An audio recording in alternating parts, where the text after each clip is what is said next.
ഏകദേശം 40-ന് മുകളിൽ മയ്യത്തുകൾ മറവ് ചെയ്തിരിക്കുന്നത് മേപ്പാടി സെൻട്രൽ ജുമാ മസ്ജിദ് ഖബർസ്ഥാനിലാണ്.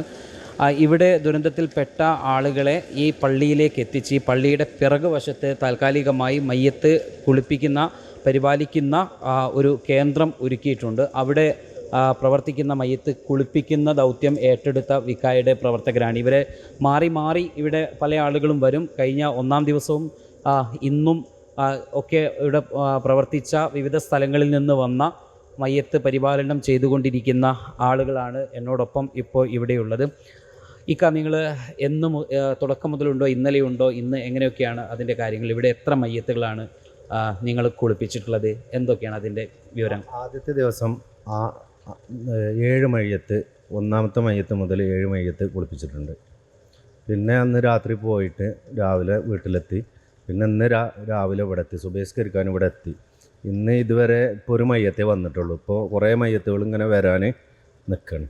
പറഞ്ഞത് കുളിപ്പിച്ച കാര്യം ഫസ്റ്റ് മയ്യത്ത് ഒന്നേ വന്നിട്ടുള്ളൂ. കാരണം എന്താണെന്നറിയില്ല, ഇവിടേക്കൊന്നും മയ്യത്ത് വന്നിട്ടില്ല. സുബഹി മുതൽ ഞങ്ങളിവിടെ ഇരിക്കുകയായിരുന്നു. ഇപ്പോൾ മയ്യത്ത് വരവ് തുടങ്ങിയിരിക്കുന്നത്. ഇവിടെ തയ്യാറായിട്ട് മയ്യത്ത് വരികയാണെങ്കിൽ തയ്യാറായിട്ടാണ് നമ്മൾ ഒക്കെ റെഡി ആയിട്ടാണ് നിൽക്കുന്നത്. PP കിറ്റും കാര്യങ്ങളൊക്കെ ഇട്ട് എല്ലാം റെഡി ആയിട്ടാണ് നിൽക്കുന്നത്. ഞങ്ങളൊക്കെ എവിടെ നിന്ന് വരുന്ന ആളുകളാണ്?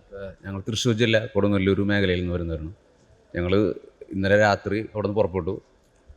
2 ദിവസം മുമ്പ് വരുന്നുണ്ടായിരുന്നു, പക്ഷേ പല സാഹചര്യങ്ങൾ കൊണ്ട് എത്താൻ സാധിച്ചില്ല. അപ്പോൾ നമ്മളിന്ന് മയ്യത്ത് പരിപാലനം നിയത്ത് വെച്ച് തന്നെ അവിടെ നിന്ന് പോന്നിട്ടുള്ളത്. രാവിലെ സുബിക്ക് ശേഷം തന്നെ അവിടെ ഈ നടന്ന സംഭവത്തിൽ എത്തിപ്പെടാൻ ശ്രമിച്ചു. പക്ഷേ ആ ബോട്ടിൽ വെച്ചിട്ട് അവരത് തടഞ്ഞു. ഇനി ഞങ്ങൾ നേരെ ഇവിടേക്ക് ചെന്നു. ഇവിടുത്തെ കാര്യങ്ങളൊക്കെ ഞങ്ങൾ ഇവിടെ തന്നെയാണോ? മലപ്പുറം കൂട്ടിലങ്ങാടി. ഈ മയ്യത്ത് പരിപാലനത്തിന് പ്രത്യേക ക്ലാസ്സുകളൊക്കെ ഇപ്പോൾ നടന്നിട്ടുണ്ട്. അതൊക്കെ കഴിഞ്ഞ ആളുകളായിരിക്കും. കോവിഡ് സമയത്ത് ഞങ്ങൾ കൂടുതൽ ഇതിൻ്റെ ചെയ്തിട്ടുണ്ടായിരുന്നു. പള്ളിപ്പുറത്ത് നിന്ന്, മലപ്പുറം പള്ളിപ്പുറം. തുടക്ക ദിവസം മുതലുണ്ട്? ഇല്ല, ഇന്ന് വന്നാണ്. തൃശ്ശൂർ ജില്ല കൊടുങ്ങല്ലൂർ. ഒന്നിച്ചു വന്നാണോ നിങ്ങൾ? മലപ്പുറം ഈസ്റ്റ് ജില്ല കരുവാരക്കുണ്ട്. തൃശ്ശൂർ ഗുരുവായൂർ മേഖല. ഞങ്ങളെല്ലാവരും 7 പേര് ഒന്നിച്ചാണ് വന്നത്. ഞാൻ ഒറ്റപ്പാലം, പാലക്കാട് ജില്ല.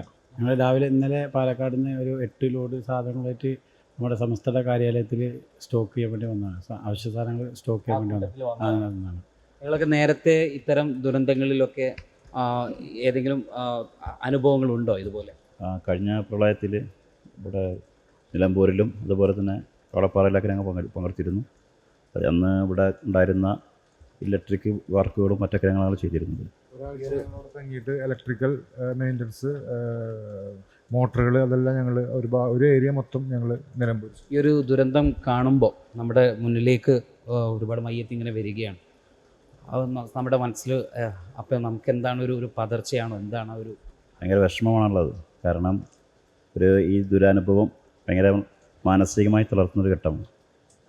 എന്നിരുന്നാലും മനസ്സാന്നിധ്യം തിരിച്ചെടുത്ത് ഇതൊക്കെ ഏറ്റെടുത്ത് ചെയ്യാൻ നമ്മളൊരു സമസ്തയുടെ ഖാദിമ്യങ്ങളായിക്കൊണ്ട് ഇത് പ്രവർത്തിക്കുക എന്നുള്ള ലക്ഷ്യമാണ് വീട്ടിൽ നിന്ന് ഇറങ്ങിയപ്പോൾ ഇതിനുണ്ടായിരുന്നു. അത് നിർവഹിച്ചു കൊണ്ടിരിക്കുക. നിങ്ങളും ഇവിടെ മയ്യത്ത് പരിപാലനത്തിനോ അല്ലെങ്കിൽ അവിടെ വോളണ്ടിയർഷിപ്പിലാണോ? എല്ലാത്തിനും കൂടിയിട്ടായിട്ട് വന്നതാണ് ഞങ്ങൾ. അങ്ങനെ നിയത്താക്കിയിട്ട് കോഴിക്കോട് ജില്ലയിൽ നാദാപുരം ഏരിയ പെരുമുണ്ടശ്ശേരിയിൽ നിന്ന് വരുന്നതാണ്. ഇസ്മാലി കൂടെ ഉണ്ട്.